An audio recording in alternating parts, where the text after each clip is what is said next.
Hi everyone, আজকে আমি রান্না করব কচু দিয়ে ইলিশ মাছ ঝোল।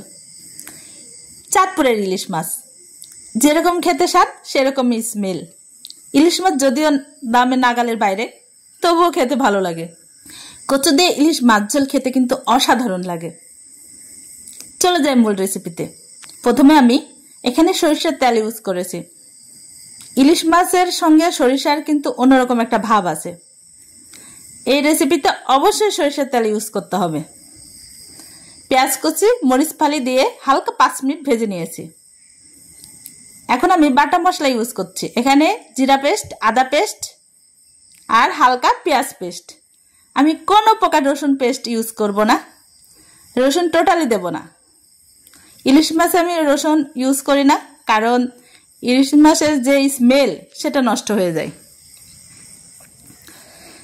যাই হোক, আবারও 5 মিনিট ভেজে নিয়েছি। এখানে একটু হালকা পানি অ্যাড করে দিলাম। এখন স্বাদমতো লবণ। এবার আমি দিয়ে দিব গুঁড়া মশলা, হলুদ গুঁড়ো, মরিচ গুঁড়ো আর একটু ধনিয়ার গুঁড়া অ্যাড করে দিব। আবারও 5 মিনিট ভালো করে ভেজে নিচ্ছি। এই দেখুন, মাছগুলো আমি কেটে ওয়াশ করে ভালো করে রেখে দিয়েছি। ডিমালা ইলিশ। ইলিশ মাছের অনেক ধরনের রান্না আছে, ম্যাক্সিমাম অনেক রান্নাই বেশি ভালো লাগে, তার মধ্যে এটা আমার খুবই খুবই প্রিয়। মনে হয় নিমিষেই 2 প্লেট ভাত খাওয়া হয়ে যায়। কচু দিয়ে ইলিশ মাছ একদম যেন মজে একাকার হয়ে যায়। মাছগুলো ভালো করে কষিয়ে নিচ্ছি, এপাশ ওপাশ করে উল্টিয়ে দিয়ে। তবে মাছ নরম, এর জন্য একটু সাবধানে নাড়াচাড়া করতে হবে। হালকা একটু পানি অ্যাড করে দিলাম।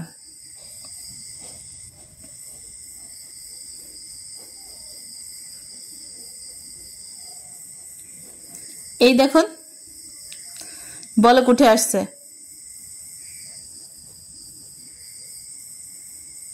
এখন আমি তুলে নিচ্ছি।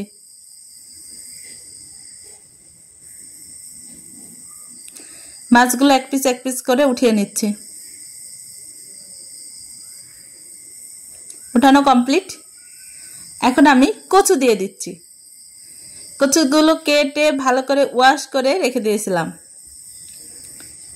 আবারও আমি কিছুক্ষণ কষিয়ে নেব, প্রায় 10 মিনিট।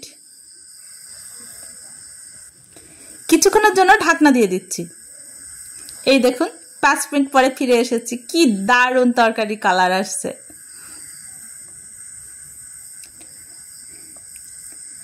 এখন আমি গরম পানি দিয়ে দিচ্ছি।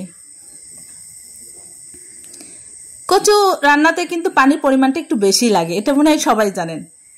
কচু সেদ্ধ হতে কিছুটা সময় লাগে। এখন আমি মাছগুলো দিয়ে দিচ্ছি।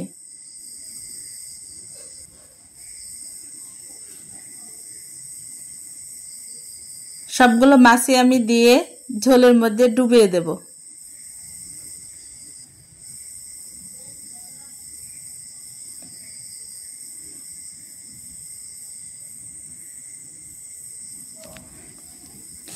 কচু দিয়ে মাছ ঝোলে কিন্তু ঝোল থাকবে।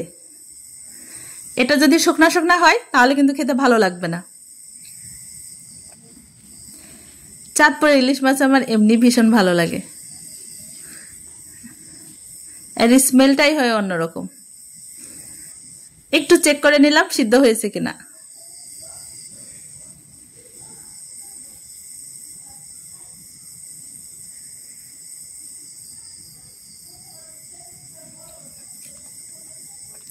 ভালো করে নাড়াচাড়া করে দিচ্ছে। আমি একটু লবণটা চেক করে নিচ্ছি। 10 মিনিটের জন্য ঢাকনা দিয়ে দেব।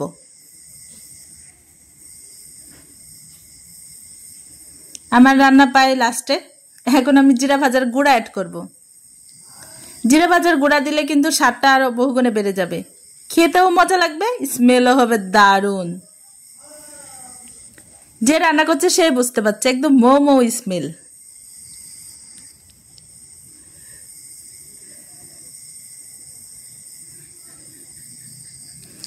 আমার এই রান্না